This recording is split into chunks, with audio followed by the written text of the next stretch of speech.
They say it takes 21 days to build a habit. That's cute. That's the kindergarten goal. But here's the cold, hard psychological truth. You can stop being a prisoner of your emotions in just 4 days. Wait, 4 days? Is this another one of those self-help hacks where I have to drink kale smoothies and meditate on a mountain of good intentions? Absolutely not.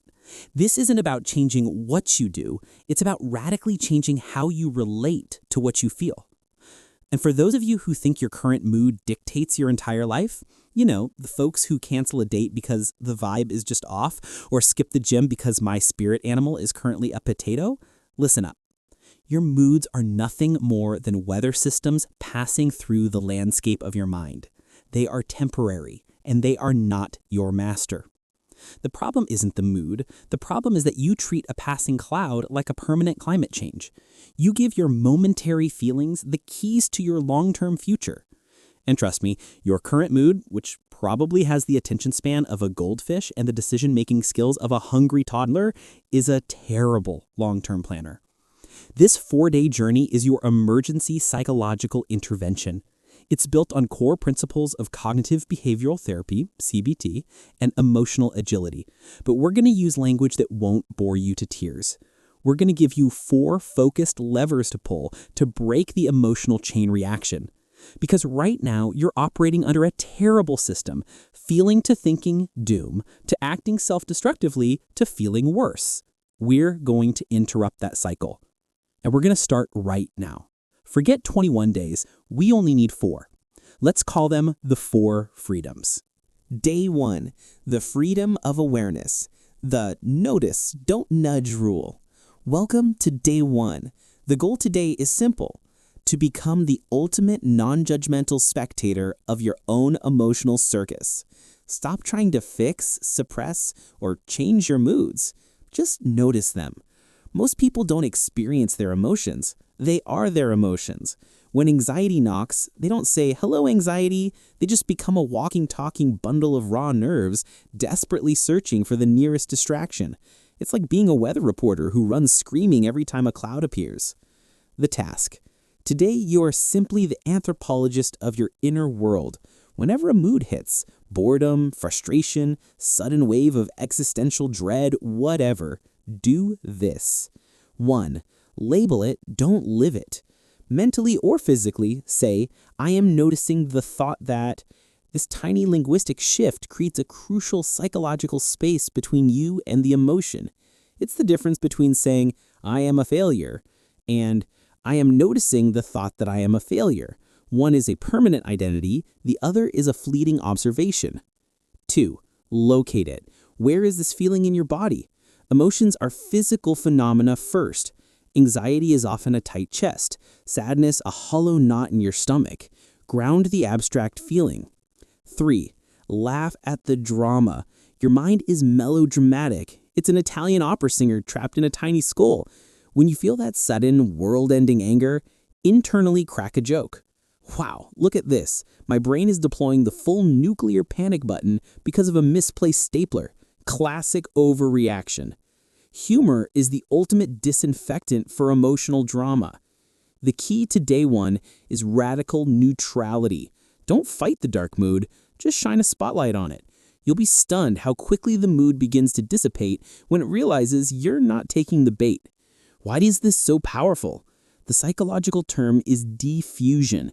We're separating the observer, you, from the thought or feeling, the passing mood. In day 1, you are establishing that you are the sky and your moods are just the weather. Ready to take the next critical step and discover the difference between a trigger and a choice? Day 2, the freedom of interruption, the 60-second pivot. Yesterday, you mastered the subtle art of noticing. You learned that your mood is a guest, not the landlord. Today, we turn awareness into action. Today, your mission is to destroy the reaction time between the mood and the response. Here's the problem. When a negative emotion strikes, most people immediately transition to the mood-congruent behavior. The negative emotion is the trigger, and the destructive habit is the choice. And right now, the time between trigger and choice is 0. The psychological gap between the trigger and the choice is the most powerful moment in human existence. It's the place where freedom lives.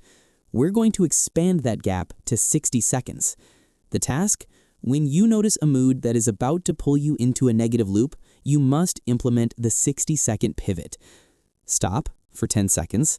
Physically freeze. Stop typing, stop walking, stop talking. If you're seated, stand up. You are breaking the physical momentum. Breathe for 30 seconds. Do not think about the problem. Just breathe. Inhale for 4, hold for 4, exhale for 6.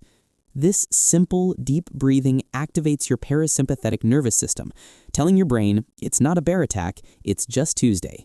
This is the biological reset button. Choose a non-congruent action for 20 seconds. This is the pivot. Do the opposite of what the mood demands. If the mood says isolate and hide, you must text one person something positive. If the mood says doom scroll for self-pity, you must do 10 push-ups or clean 1 square foot of your desk. The action itself is irrelevant. What matters is that you perform a deliberate, chosen action that does not match the mood's agenda. You're essentially telling your brain, I hear your suggestion to panic, but my hand is going to wash this dish instead.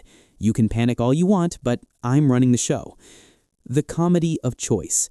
If your brain starts screaming, but I can't, I'm too upset, just think, relax, pal, it's just a 60-second timeout. I promise I'll let you go back to full-blown existential crisis mode if you still want to after cleaning this mug. Day 2 is about demonstrating to yourself, with irrefutable physical proof, that you have a choice in the face of a feeling. A feeling is not a directive. Day 3, the freedom of decoupling.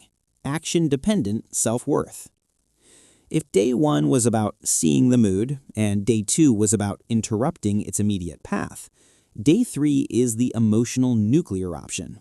Today, we detonate the single biggest lie keeping you enslaved to your moods. The belief that your self-worth or ability to perform is dependent on how you feel. This is nonsense. It confuses the volatile internal state with the stable external commitment. Do you think a world-class sprinter feels like doing brutal track work every morning? No. They feel tired, sore, and maybe grumpy. But they do the work anyway. Why? Because their identity isn't tied to their feeling. It's tied to their action. They are a sprinter because they sprint. The task. Today, you must commit to 3 non-negotiable actions regardless of your mood. These can be tiny, but they must be done perfectly and on schedule. 1. Work task. Complete the first 15 minutes of your most resisted work task. 2. Health task. Move your body for 10 minutes. Walk, stretch, whatever. 3. Relational task. Initiate a positive interaction with someone. The mood test. As you approach one of these tasks, your emotional system's going to protest violently. I feel overwhelmed. This is a terrible idea. I'll do a better job when I'm in a better mood. Your response is not to argue with the mood. That gives it power. Your response is to acknowledge it with a chuckle and a quiet commitment. That's interesting, mood. You feel terrible. That's fine. We're doing this anyway. The power of day 3 is demonstrating that your capability is independent of your condition. When you finish the 15-minute work block while feeling anxious, you just sent a powerful message to your subconscious. Anxiety can be present, and success can also be present. The joy of the undermotivated victory. The best psychological wins are the ones you achieve when you feel completely unmotivated. Anyone can go to the gym when they feel pumped up. That's just a mood riding a high. But when you go to the gym feeling like a damp dishcloth and you still manage 5 reps, that's not motivation. That's discipline. By the end of day 3, you won't be trying to feel better to act better. You'll be using action to redefine your capability, rendering the mood largely irrelevant to your output. You've decoupled the machine.